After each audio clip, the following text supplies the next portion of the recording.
La pantalla de la laptop brillaba en la oscuridad de mi recámara, proyectando sombras inquietantes por todas las paredes. Mis dedos temblaban mientras pasaba carpeta tras carpeta con archivos que no reconocía, estados de cuenta con nombres que jamás había escuchado y registros de transacciones que me revolvían el estómago. El regalo de cumpleaños que mi esposo me había dado apenas unas horas antes. El primer regalo que alguna vez me compró frente a su familia, de pronto se sentía como un arma apuntando directo a mi corazón. Todavía podía escuchar sus voces resonando en mi cabeza, la sonrisita burlona de Marlene, la risa apenas contenida de Marian, la cara de sorpresa exagerada de Andrew y la expresión rara, casi culpable, de Levi cuando me entregó la caja envuelta. Todos me estaban observando con demasiada atención, esperando algo. ¿Pero esperando qué? Al dar clic en un archivo llamado Transaction Log 2024, la sangre se me heló.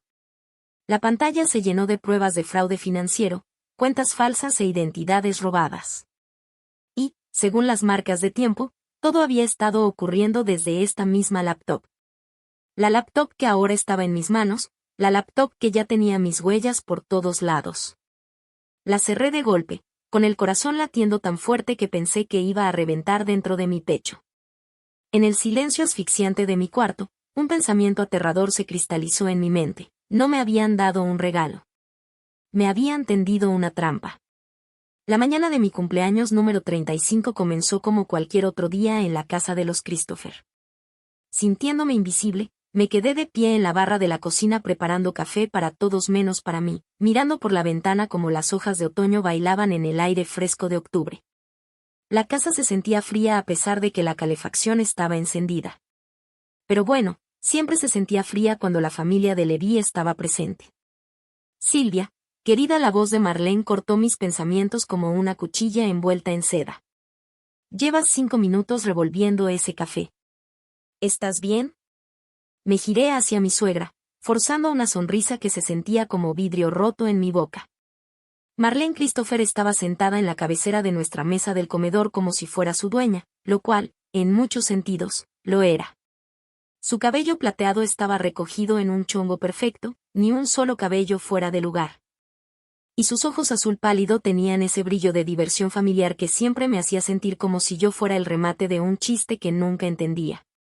Estoy bien, Marlene. Solo estaba pensando. Mala costumbre, intervino Marion desde el otro lado de la mesa, sin molestarse en levantar la vista de su celular. Pensar demasiado te puede sacar arrugas. Mi cuñada tenía 32 años, pero actuaba como si siguiera en la prepa, con todo y los ojos en blanco y los comentarios sarcásticos. Andrew soltó una risita dentro de su taza de café. Como si no tuviera ya suficientes arrugas, remató. La crueldad casual del comentario me pegó como una cachetada, pero hacía mucho que había aprendido a no reaccionar. El hermano menor de Levi siempre había sido el hijo dorado, guapo, encantador y completamente imprudente con los sentimientos de los demás. A sus 28 años, aún vivía de su fondo fiduciario y se comportaba como si el mundo le debiera todo. Andrew, la voz de Levi sonó con un tono de advertencia, pero fue, en el mejor de los casos, un intento a medias. Mi esposo, con quien llevaba 7 años casada, estaba sentado en el extremo opuesto de la mesa, frente a su madre, deslizando el dedo por su tableta con la misma expresión indiferente que usaba casi todos los días. Compórtate, es su cumpleaños. Ah, cierto, dijo Marion, levantando la vista con fingida sorpresa. Feliz cumpleaños, Silvia. ¿Qué se siente entrar oficialmente a la Edad Media? Apreté con más fuerza la cafetera, sintiendo el calor atravesar el mango. Maravilloso. Gracias por preguntar. Los labios de Marlene se curvaron en lo que en cualquier otra persona habría parecido una sonrisa, pero en ella se veía más como un depredador mostrando los dientes. 35. Qué edad tan interesante para una mujer. Suficientemente grande para saber lo que hace. Suficientemente joven para seguir cometiendo errores terribles. Las palabras flotaron en el aire como humo, y no podía sacudirme la sensación de que me estaba queriendo decir algo. Pero antes de poder analizarlo, Levi carraspeó. En realidad, dijo, dejando la tableta a un lado y mirándome directamente por primera vez en toda la mañana. Tengo algo para ti. La habitación se quedó en completo silencio. En 7 años de matrimonio, Levi jamás me había dado un regalo de cumpleaños frente a su familia. De hecho, casi nunca recordaba mi cumpleaños a menos que yo se lo recordara. Los pocos obsequios que había recibido con los años habían sido compras de último minuto, un estuche de perfumes genéricos, una tarjeta de regalo para un restaurante que no me gustaba. Una vez, hasta un libro de jardinería, aunque nunca había mostrado interés en las plantas. De verdad, no pude ocultar la sorpresa en mi voz. La sonrisa burlona de Marlene se hizo más profunda. Los dedos de Marian se detuvieron sobre la pantalla de su celular. Andrew se recargó en su silla con una expresión que no pude descifrar, como si estuviera viendo una película cuyo final ya conocía. Levi se levantó y caminó hasta el closet del pasillo, regresando con una caja de tamaño mediano envuelta en papel plateado. El envoltorio era demasiado perfecto, demasiado profesional. Levi no podía ni envolver bien un sándwich, mucho menos lograr esas esquinas impecables y bordes tan rectos. Aquí tienes, dijo, colocando la caja frente a mí con una formalidad extraña. Feliz cumpleaños, Silvia. Me quedé mirando la caja, con las manos suspendidas en el aire. Algo no estaba bien. La forma en que todos me observaban, la tensión rara en la habitación, el hecho de que Levi realmente me estuviera dando un regalo frente a su familia. Todo se sentía como una puesta en escena, y yo era la única que no conocía mi papel. Bueno, la voz de Marlene sonó como seda recubriendo acero. ¿No la vas a abrir? Mis dedos torpes comenzaron a pelear con el papel, consciente de que 4 pares de ojos seguían cada uno de mis movimientos. El envoltorio cayó, revelando una caja de cartón común, del tipo que venden en cualquier tienda de electrónicos. Levanté la tapa y me encontré mirando una computadora portátil. Oh, solté, genuinamente sorprendida. Levi, esto sí que es un detalle. Era una buena laptop, o al menos lo parecía. Plateada, de diseño elegante, aunque noté algunos rayones en las orillas y las teclas un poco desgastadas, como si las letras se hubieran borrado por el uso constante. Pero aparté esas observaciones de mi mente. Tal vez había conseguido una buena oferta en un modelo reacondicionado. El simple hecho de pensar que había hecho un esfuerzo por darme algo útil me llenó el pecho con una calidez que no había sentido en meses. ¿Te gusta?, preguntó Levi. Había algo raro en su voz. No era la indiferencia de siempre, pero tampoco sonaba a verdadera preocupación. Casi parecía nervioso. Me encanta, respondí, y por un momento lo sentí de verdad. Gracias. En serio, es perfecto para mi trabajo freelance. Marion hizo un ruido que no supe si fue una risa o una tos. ¡Qué práctico! Muy práctico, secundó Andrew. Cuando lo miré, traía puesta una expresión que solo podía describir cómo estábamos todos de acuerdo en sorprenderte, como si formara parte de una broma elaborada. Marlene, en cambio, seguía sonriendo con esa sonrisa depredadora. Estoy segura de que le sacarás mucho provecho, querida. ¿Verdad, Silvia? Hubo algo en la forma en que pronunció mi nombre que me erizó la piel, aunque no supe exactamente por qué. Cerré la caja de la laptop y la abracé contra mi pecho, tratando de recuperar ese instante de calidez que había sentido. Sí, gracias a todos por estar aquí hoy. No me lo perdería, dijo Andrew, levantando su taza de café en un brindis burlón. Por nada del mundo. El resto de la mañana pasó entre conversaciones forzadas y miradas llenas de significado a las que yo no tenía acceso. La familia de Levi se fue alrededor del mediodía. Cada uno me dio abrazos exageradamente entusiastas y felicitaciones de cumpleaños que se sentían más como advertencias que como buenos deseos. Cuando se fueron, encontré a Levi en su estudio, tecleando en su computadora de escritorio. Gracias otra vez por la laptop, le dije, quedándome en el marco de la puerta. De verdad fue una sorpresa. Él no levantó la vista de la pantalla. Me alegra que te haya gustado. Sí, me gustó. En serio. Hice una pausa, buscando las palabras correctas. Es solo que nunca me habías dado un regalo frente a tu familia. Así que, me preguntaba, ¿por qué ahora? ¿Qué cambió? Finalmente me miró, y por un segundo vi algo cruzar por su rostro. ¿Culpa? ¿Miedo? Pero desapareció tan rápido que pude haberlo imaginado.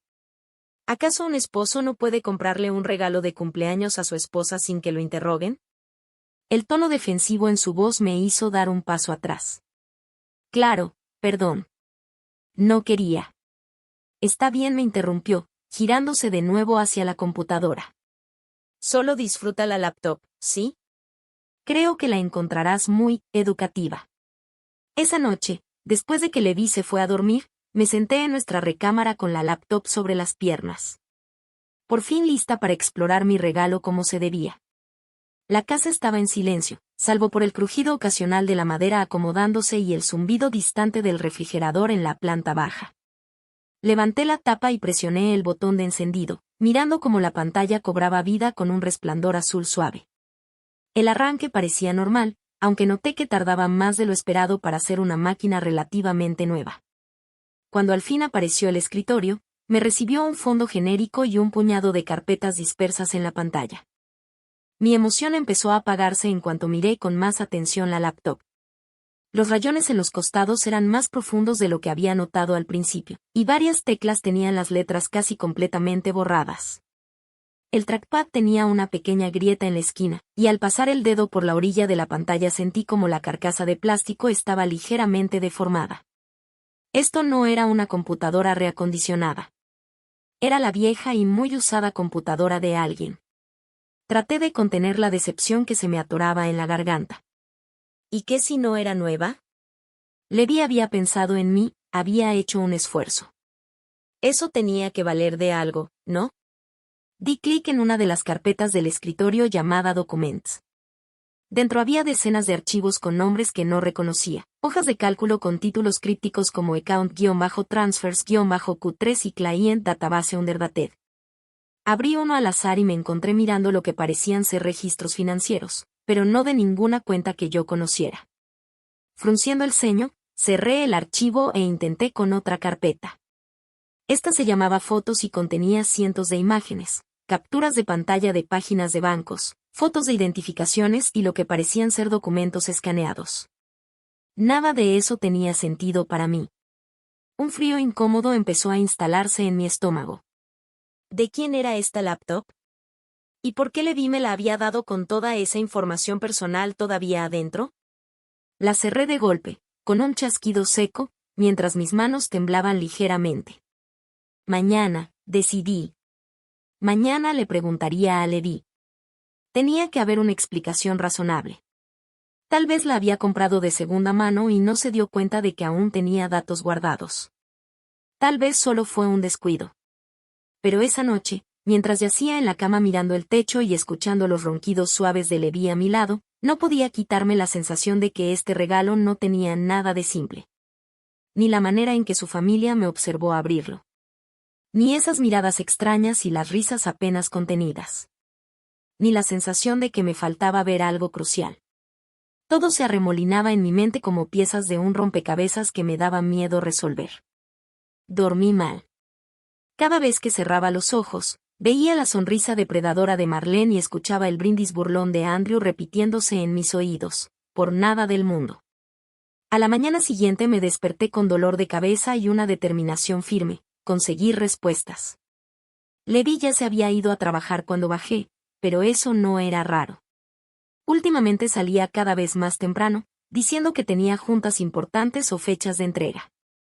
Me preparé un café y me senté en la mesa de la cocina con la laptop enfrente, armándome de valor para volver a revisar esos archivos extraños. Quizá, con la luz del día, todo tendría más sentido. Tal vez estaba exagerando. Encendí la laptop de nuevo y de inmediato noté algo que la noche anterior se me había pasado, una pequeña calcomanía en la esquina inferior de la pantalla, con un nombre escrito en tinta deslavada. Christopher. Christopher. Andrew Christopher. La sangre se me heló. Esta era la laptop de Andrew. La laptop de mi cuñado. El mismo Andrew que ayer había puesto esa cara tan extraña, como si supiera de antemano que todo era parte de una broma elaborada. ¿Por qué Levi me daría la vieja laptop de Andrew como regalo de cumpleaños? Con los dedos temblorosos, abrí de nuevo la carpeta de Documents y empecé a revisar los archivos con más cuidado. Lo que encontré me revolvió el estómago.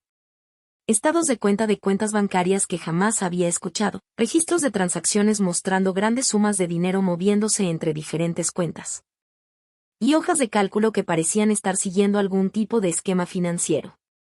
Un archivo llamó especialmente mi atención, Identity Database X.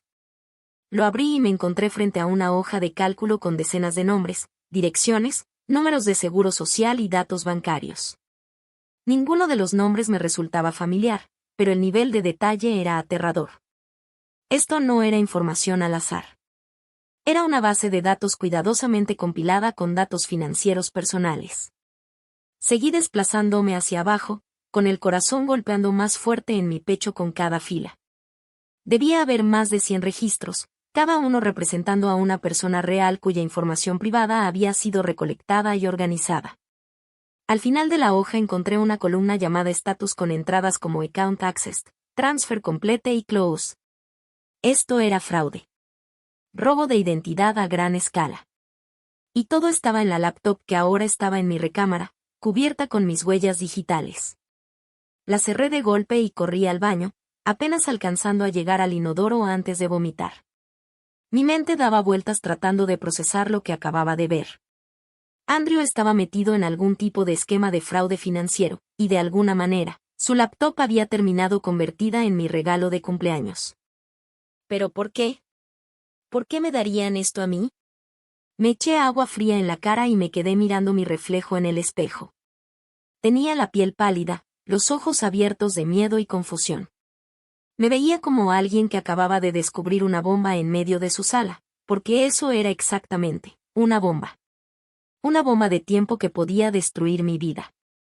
Necesitaba hablar con Levi. Necesitaba respuestas, y las necesitaba ya. Llamé a su oficina, pero su secretaria me dijo que estaba en juntas todo el día y que no podía ser molestado. Intenté en su celular, pero se fue directo al buzón de voz. Cada vez más desesperada, volví a llamar una hora después. Silvia, la voz de Levi sonaba tensa cuando por fin contestó. ¿Qué pasa? Estoy en medio de algo importante. Necesito hablar contigo sobre la laptop, dije, tratando de mantener firme la voz. Hay archivos en ella, unos. No por teléfono, me interrumpió bruscamente. Hablaremos cuando llegue a casa. ¿Y cuándo será eso? Hubo una pausa. En realidad, voy a pasar a casa de mis papás después del trabajo. Cena familiar. Tú no estabas invitada. La crueldad casual de esa última frase me golpeó como un puñetazo. Levi, esto es importante. De verdad necesito. Tendrá que esperar, cortó, y colgó. Me quedé mirando el teléfono en mi mano, sintiéndome más sola de lo que me había sentido en años. Pero entonces, una idea empezó a tomar forma. Si Levi iba a casa de sus papás, y si esta laptop realmente le pertenecía a Andrew, tal vez debería devolvérsela directamente a él. Quizá así podría conseguir algunas respuestas sobre lo que estaba pasando. La finca de los Christopher quedaba a solo 20 minutos en coche desde nuestra casa.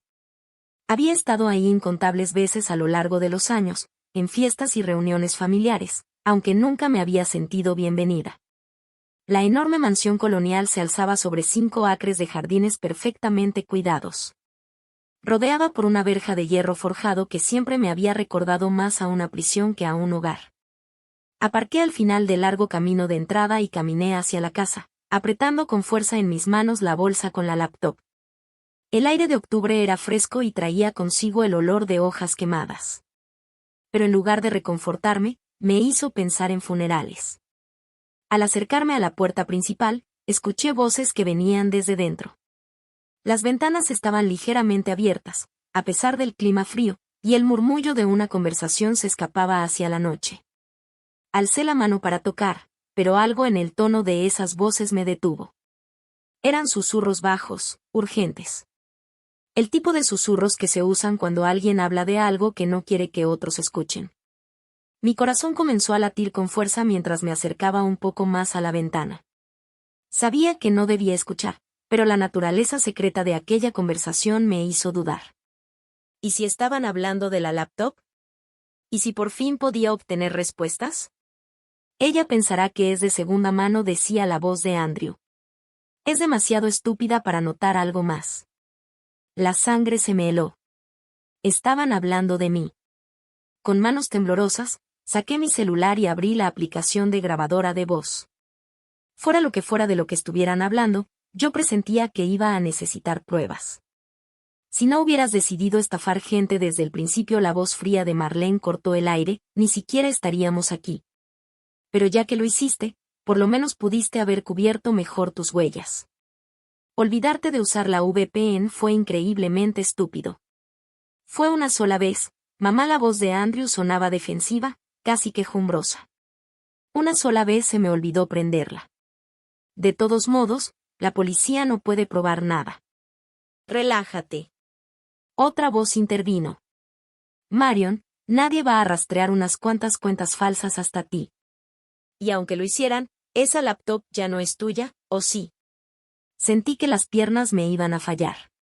Me pegué contra la pared de la casa, intentando permanecer oculta mientras sostenía el celular en posición para grabar cada palabra. En la pantalla, el puntito rojo de la grabadora parpadeaba constante. Escuchen la voz de Levi hizo que mi corazón se detuviera por completo. Si la policía viene a tocar la puerta, no será por ti, Andrew. Será por ella. Exacto, la voz de Marian estaba llena de cruel satisfacción. La laptop ahora está en su cuarto. Todos esos archivos, todas esas pruebas, van a pensar que son de ella. La pobre Silvia finalmente se volvió loca y decidió hacer dinero fácil. Me mordí el puño para no soltar un grito.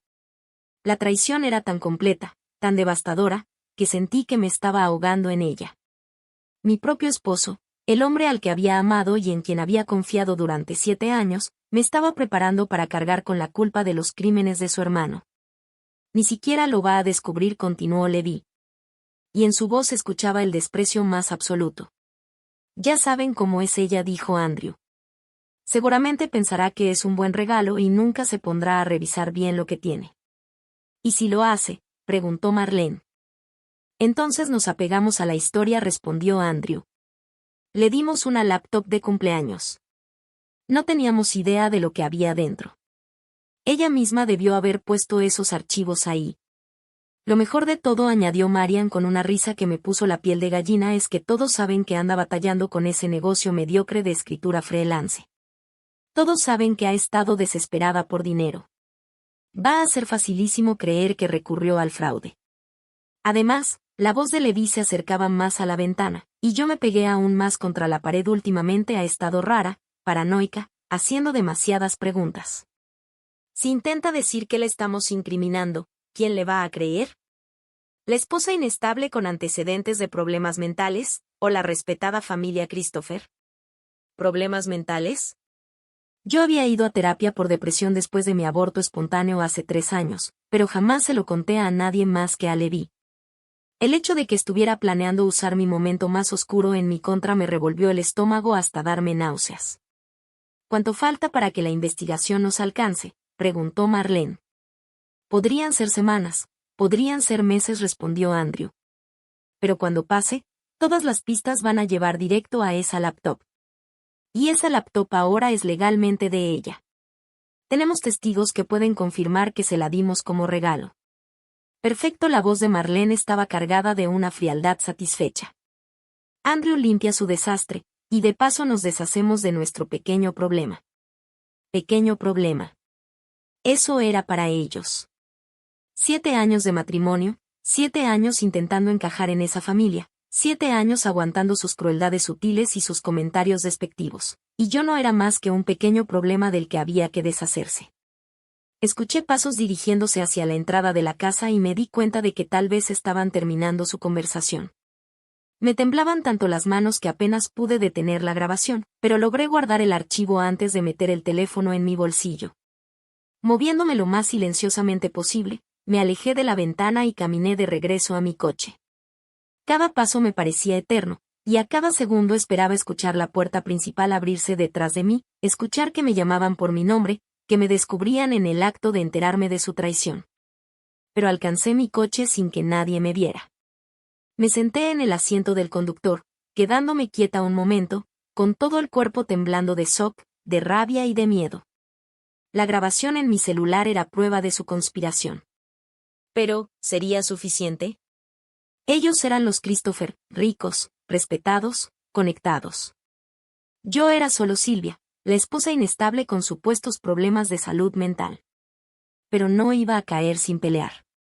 Encendí el coche y conduje directo a la estación de policía.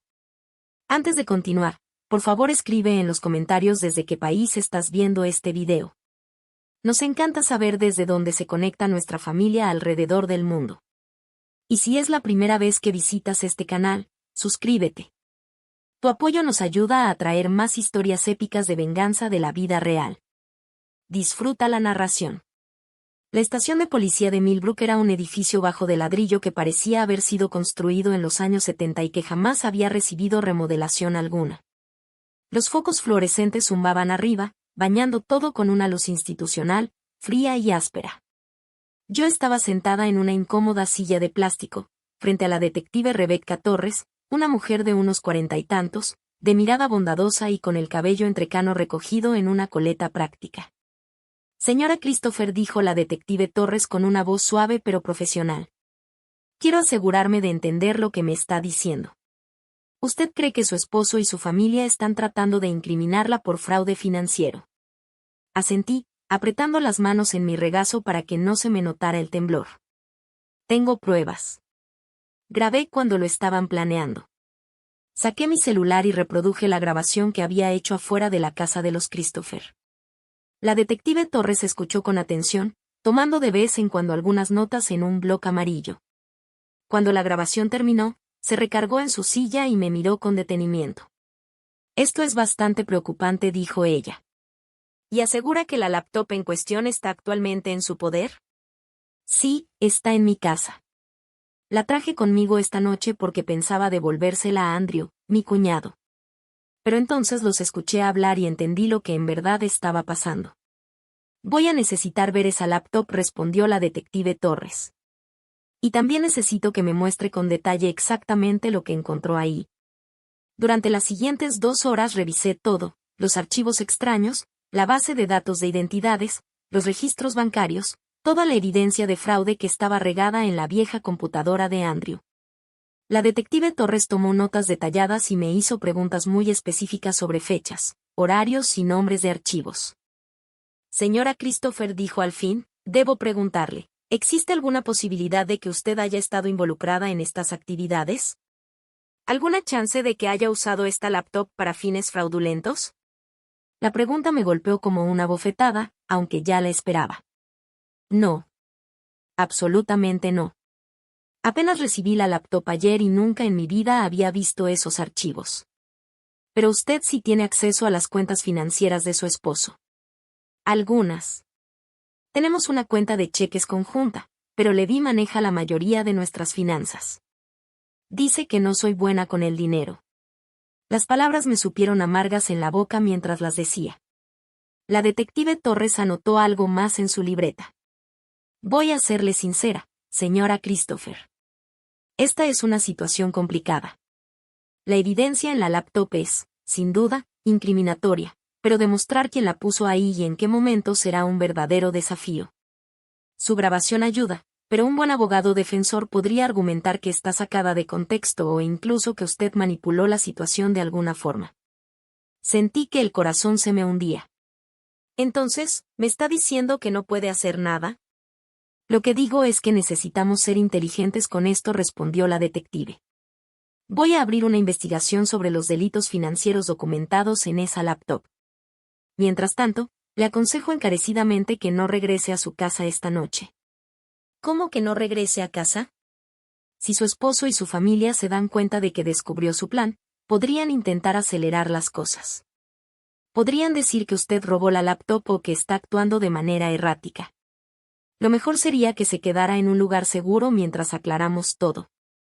Un escalofrío me recorrió la espalda. Ni siquiera había considerado la posibilidad de que intentaran hacerme daño físicamente. Pero la detective Torres tenía razón. Si eran capaces de incriminarme por fraude, ¿qué más podrían llegar a hacerme? No tengo a dónde ir, admití. No tengo amigas cercanas y mi familia vive al otro lado del país. Hay un refugio para mujeres a unos 20 minutos de aquí, dijo con suavidad la detective Torres. No es solo para casos de violencia doméstica. Ayudan a mujeres en todo tipo de situaciones peligrosas. ¿Puedo hacer una llamada? La palabra refugio hizo que todo se sintiera de golpe real. Esto ya no era solo un problema matrimonial ni una disputa familiar. Era mi vida desmoronándose frente a mis ojos. Está bien, sí, por favor, susurré. La detective hizo la llamada mientras yo permanecía en silencio, aturdida, tratando de procesar todo lo que había pasado en las últimas 24 horas. Ayer por la mañana yo era una mujer casada, solitaria pero relativamente estable. Esa noche, era una sospechosa de fraude buscando refugio en un albergue para mujeres. Lo están esperando, dijo la detective Torres al colgar. Un oficial la va a escoltar hasta allá, y su carro se quedará aquí por ahora. Es mejor que su esposo no sepa dónde está. Mientras caminábamos hacia la salida, la detective puso una mano sobre mi hombro. Señora Christopher. Silvia, quiero que sepa que le creo. Lo que me acabas de describir, la forma en que manipularon todo esto, es más común de lo que piensas. Las familias ricas suelen creer que pueden comprar su salida de cualquier consecuencia, aunque eso signifique destruir a personas inocentes en el camino. ¿Y va a poder detenerlos?, pregunté.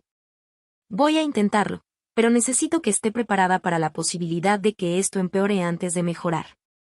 Ellos van a contraatacar, y lo harán con toda la sociedad posible. El refugio para mujeres era un edificio discreto en una colonia residencial, diseñado para mezclarse y no llamar la atención. La directora, una mujer llamada Carol, me recibió en la puerta con una sonrisa cálida y una taza de té.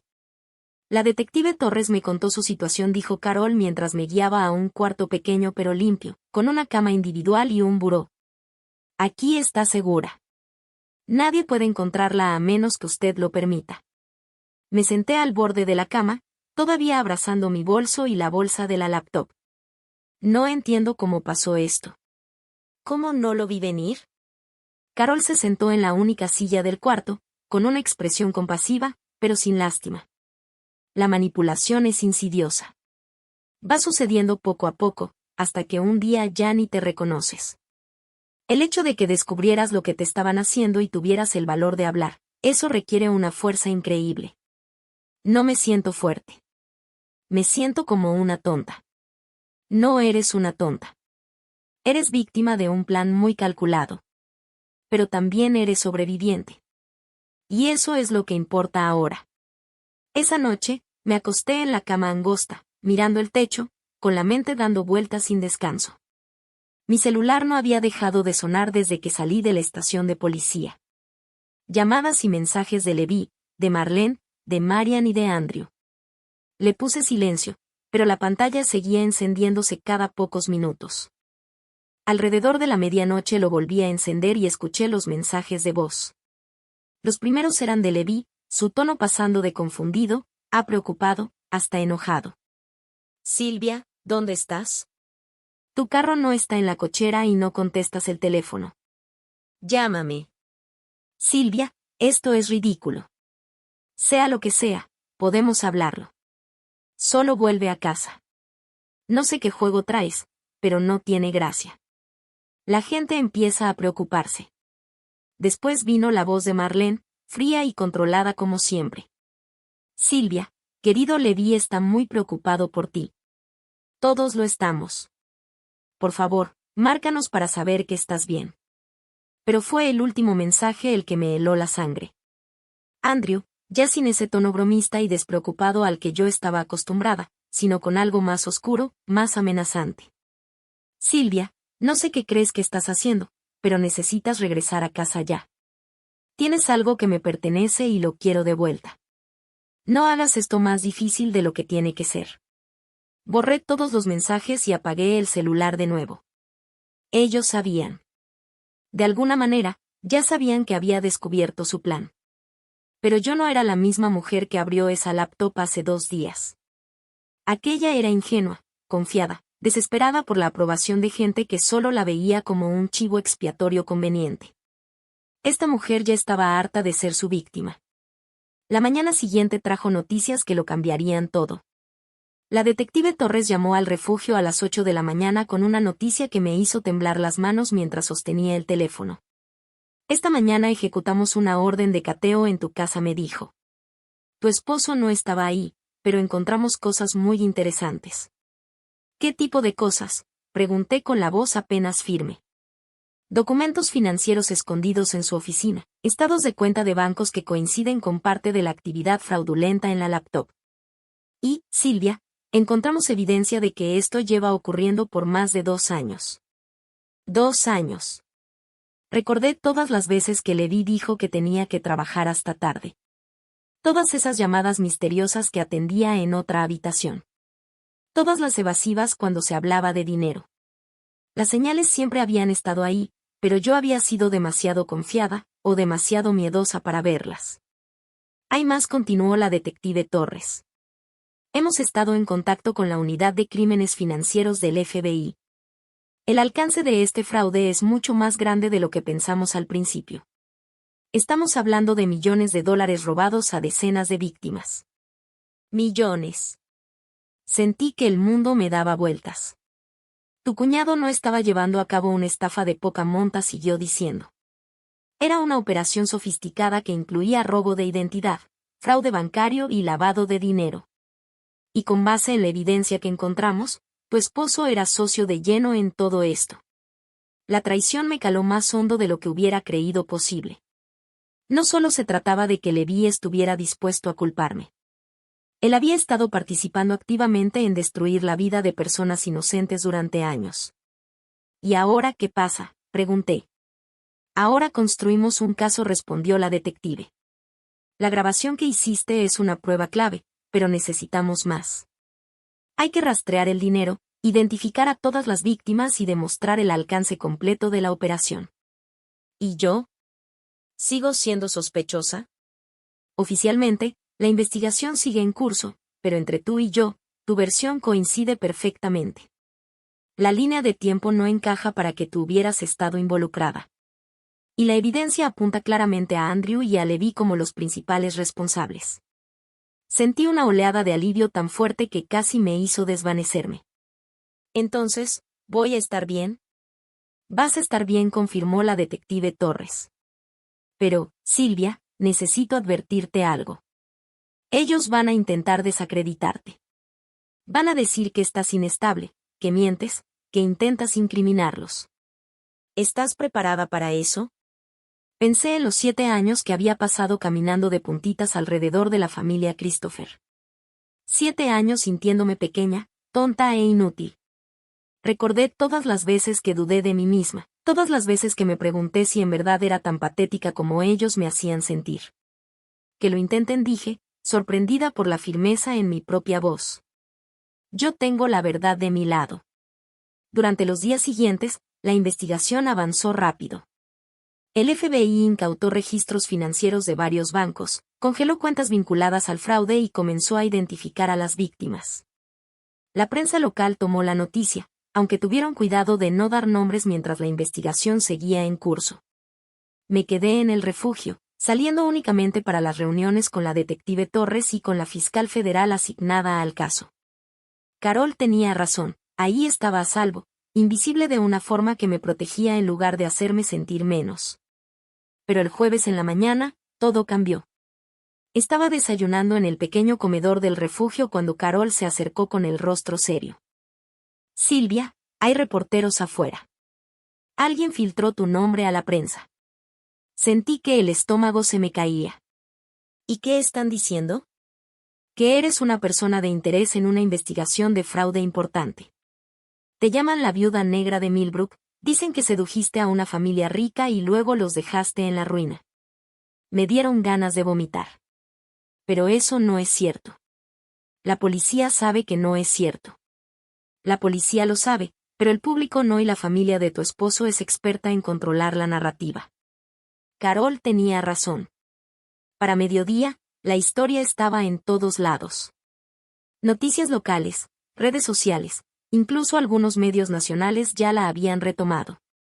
Era claro que la familia Christopher había lanzado una campaña mediática coordinada para pintarme como la villana. Los titulares eran despiadados, mujer local acusada de defraudar a sus suegros. Matrimonio por conveniencia termina en crimen. El fraude de Millbrook. Como una mujer casi destruyó a una familia. Cada artículo contaba la misma historia. Yo era una cazafortunas que se había casado con los Christopher por dinero y, cuando la generosidad de mi esposo no me bastó, me volqué al fraude. Citaban a fuentes anónimas de la familia describiéndome como inestable, manipuladora y desesperada. Lo peor era lo creíble que todo sonaba. Podía entender cómo cualquiera que leyera esos artículos pensaría que yo era culpable. La familia Christopher era respetada en la comunidad, gente rica, caritativa y con buenas conexiones. Yo no era nadie, una escritora fracasada sin familia cerca y sin amigos de verdad que pudieran dar la cara por mí. Pero entonces pasó algo inesperado. Esa misma tarde, la detective Torres me llamó con una noticia que me hizo enderezarme en la silla. Tuvimos un avance, dijo. Una de las víctimas del fraude se presentó después de ver la cobertura en las noticias. Reconoció la foto de Andrew Christopher y confirmó que fue él quien la contactó haciéndose pasar por un representante del banco. Ella puede identificarlo. Puede señalarlo directamente y además guardó registros de todas sus comunicaciones, llamadas, correos electrónicos, incluso un buzón de voz donde se le olvidó disfrazar la voz. Es exactamente la evidencia que necesitábamos para probar que estaba involucrado directamente en la estafa. Mi corazón dio un brinco de esperanza.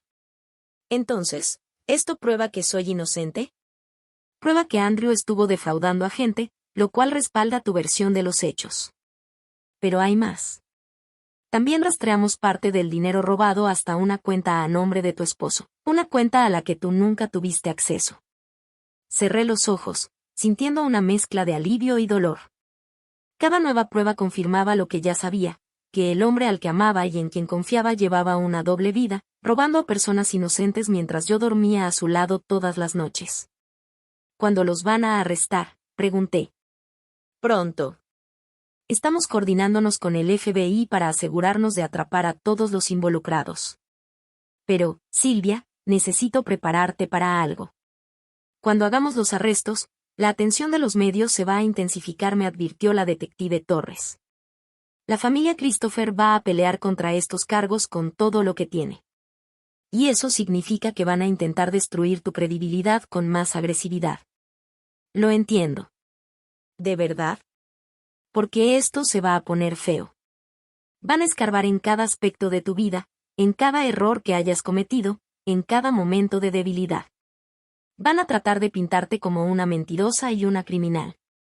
Pensé en las sesiones de terapia después de mi pérdida, en la depresión que casi me tragó entera, en las dificultades económicas que me hicieron sentir un fracaso.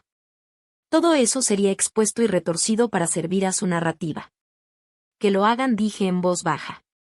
Ya no soy la misma persona que era hace una semana. No voy a dejar que me intimiden para quedarme callada. Esa misma noche, sentada en mi pequeño cuarto del refugio, tomé una decisión que días atrás me habría parecido impensable. Iba a contraatacar.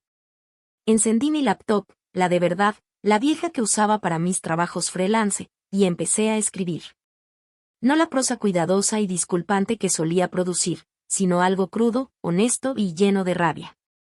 Escribí sobre los 7 años de manipulación psicológica, sobre cómo minaban mi autoestima constantemente, sobre la manera en que me hicieron sentir agradecida por migajas de simple decencia humana.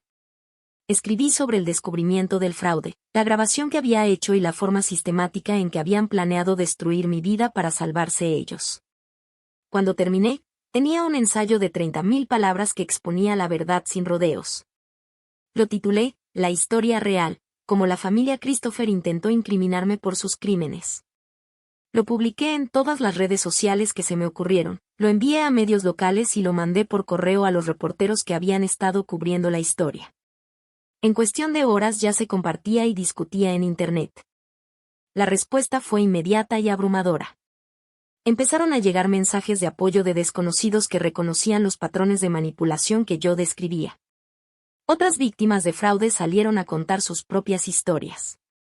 Los periodistas comenzaron a hacer preguntas más duras sobre la versión de la familia Christopher. Pero su reacción fue rápida y feroz. A la mañana siguiente, Sacaron un comunicado a través de su abogado afirmando que mi ensayo era la desesperada invención de una persona desequilibrada que intentaba evadir su responsabilidad en los crímenes. De alguna manera consiguieron, de forma ilegal, mis expedientes médicos de las terapias y usaron mi diagnóstico de depresión para pintarme como una persona mentalmente inestable. Además, interpusieron una demanda por difamación en mi contra, reclamando millones en daños por lo que calificaban como declaraciones falsas y maliciosas que habían dañado su reputación. Yo estaba sentada en la sala común del refugio, leyendo en mi celular sobre la demanda, cuando Carol se sentó a mi lado. «¿Cómo te estás sintiendo?», me preguntó. «Como si me estuviera ahogando», admití. «Ellos tienen tanto dinero, tanto poder. ¿Cómo se supone que voy a luchar contra eso?». «De la misma manera en que ya los has estado enfrentando», respondió Carol con firmeza, con la verdad. «El dinero y el poder son armas formidables, pero no son invencibles. Y ya no estás sola en esta lucha». Tenía razón. El ensayo había hecho mucho más que contar mi versión de la historia. Me había conectado con una comunidad de personas que entendían lo que yo estaba viviendo. Sobrevivientes de violencia doméstica, víctimas de fraude, gente que había sido usada como chivo expiatorio por familias poderosas. Compartían sus propias historias, me ofrecían apoyo y ayudaban a amplificar mi voz. Lo más importante fue que el ensayo llamó la atención de Ana Adriel, una periodista de investigación especializada en destapar la corrupción de familias adineradas. Esa misma tarde se puso en contacto conmigo con una propuesta que me hizo latir el corazón con fuerza. «Quiero hacer una investigación a fondo sobre la familia Christopher», me dijo durante nuestra llamada. «No solo sobre el caso de fraude, sino sobre toda su historia. Tengo la sensación de que no es la primera vez que destruyen a alguien para protegerse». «¿A qué te refieres?», pregunté. «He estado haciendo una investigación preliminar desde que tu ensayo se hizo viral. Hay patrones. Socios de negocios que misteriosamente fueron obligados a salir, empleados que despidieron y luego demandaron hasta silenciarlos, incluso una nuera que desapareció de la vida pública después de divorciarse de Andrew. Resulta que Andrew ya se había casado antes, brevemente, hace como 5 años, con una mujer llamada Glenda Harwell. Ella pidió el divorcio alegando abuso emocional, pero de pronto retiró todas sus acusaciones y se mudó al otro lado del país. Traté de contactarla, pero no quiere hablar. Está aterrada de ellos.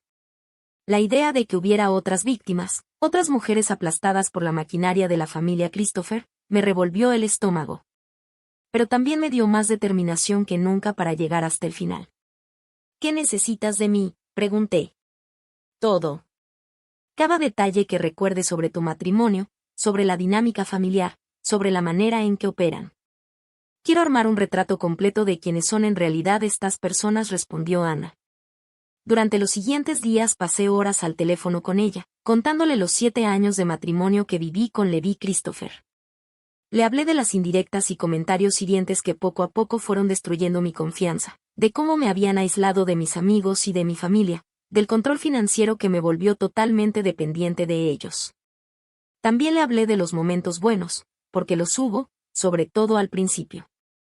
Levi podía ser encantador cuando quería, y hubo ocasiones en las que me sentí realmente querida y valorada.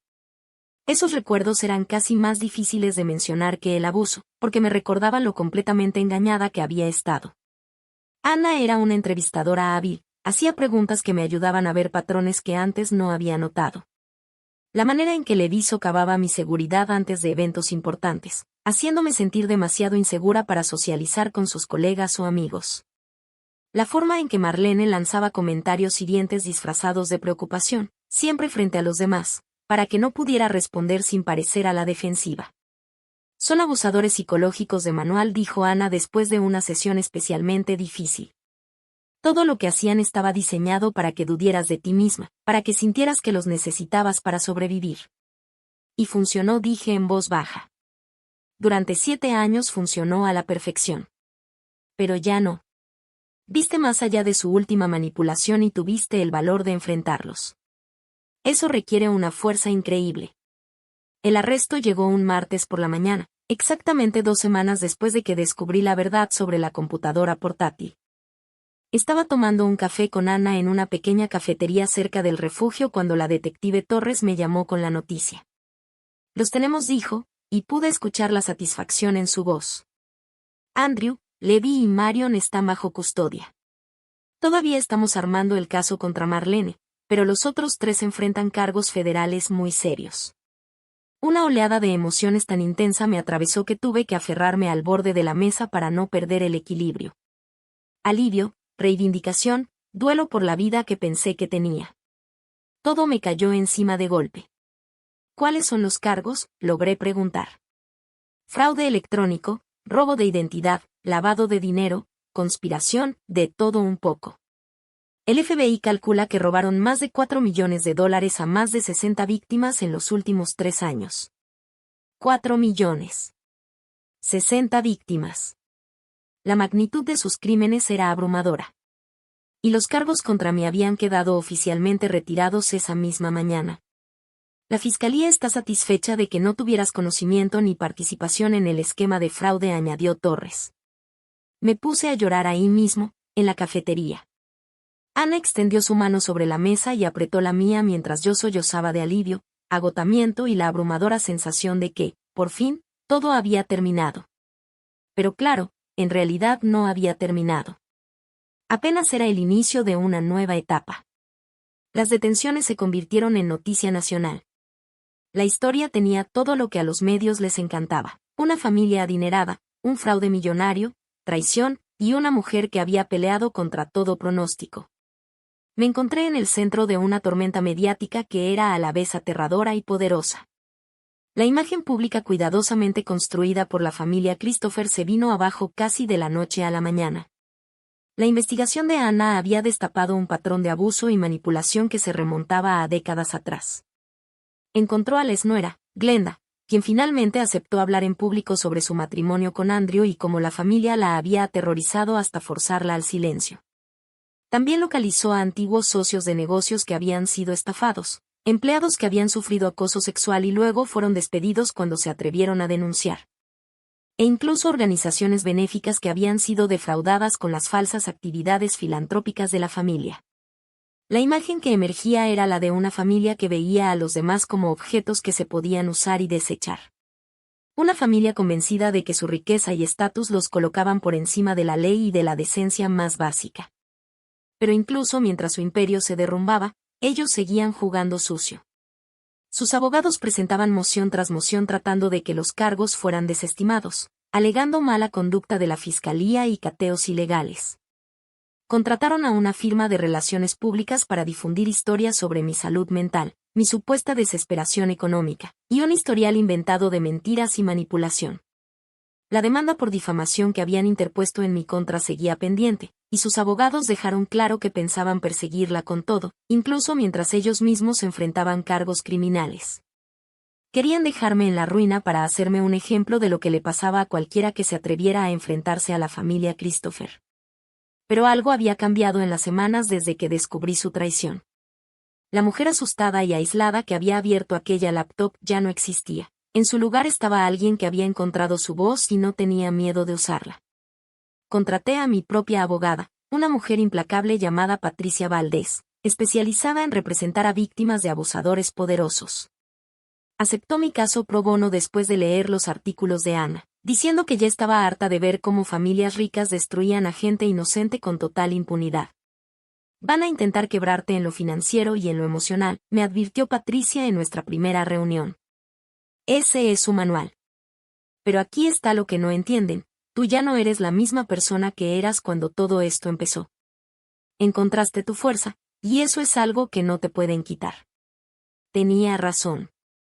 La mujer que pasó 7 años disculpándose por existir, agradecida por las migajas de afecto, dudando de sus propias percepciones y recuerdos, esa mujer se había ido. En su lugar estaba alguien que había mirado al mal directamente a los ojos y se había negado a dejarse destruir. El juicio comenzó 6 meses después. Para entonces, el caso ya se había convertido en un símbolo de algo mucho más grande: la manera en que las familias adineradas usan su poder para abusar y explotar a los demás, seguras de que el dinero siempre podía librarlas de cualquier consecuencia. Testifiqué durante 3 días, guiando al jurado a través de toda la historia, desde el regalo de cumpleaños, hasta el descubrimiento del fraude, y la grabación que había hecho afuera de la casa de los Christopher. Los abogados defensores intentaron de todo para desacreditarme, sacaron a relucir mis sesiones de terapia, mis problemas financieros e incluso insinuaron que yo había manipulado la grabación. Pero la evidencia era aplastante. El FBI había rastreado el dinero, identificado a las víctimas y armado un caso sólido contra los 3 acusados. Mi grabación era solo una pieza más de un enorme rompecabezas que mostraba con claridad su culpabilidad. Cuando llegó el veredicto culpables de todos los cargos para los 3 acusados sentí algo que no había experimentado en años, una vindicación total y arrolladora. Levi fue condenado a 15 años en una prisión federal. Andrew recibió 12 años. Marian, que había tenido un papel menor en el fraude mismo, pero había sido clave en el encubrimiento, recibió 8 años. A Marlene nunca la acusaron penalmente. Los fiscales no pudieron probar que tuviera conocimiento directo del fraude, pero las demandas civiles de las víctimas terminarían por quitarle a la familia gran parte de su fortuna. Ahora escribo esto desde mi nuevo departamento en Portland, Oregón, a 3.000 millas de Millbrook y de la familia Christopher.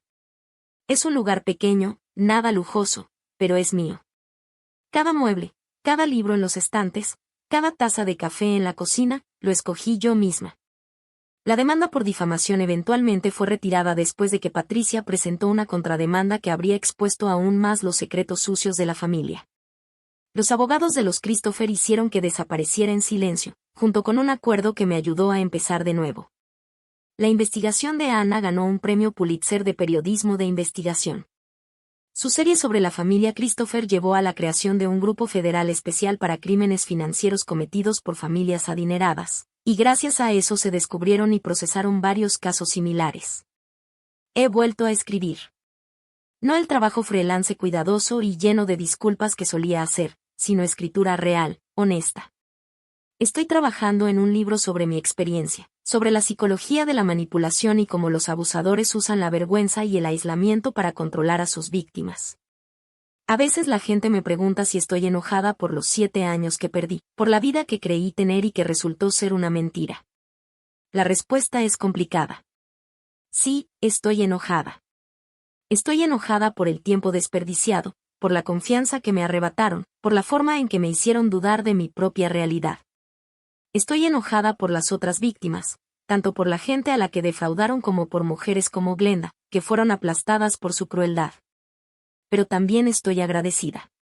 Agradecida de haber encontrado la fuerza para defenderme.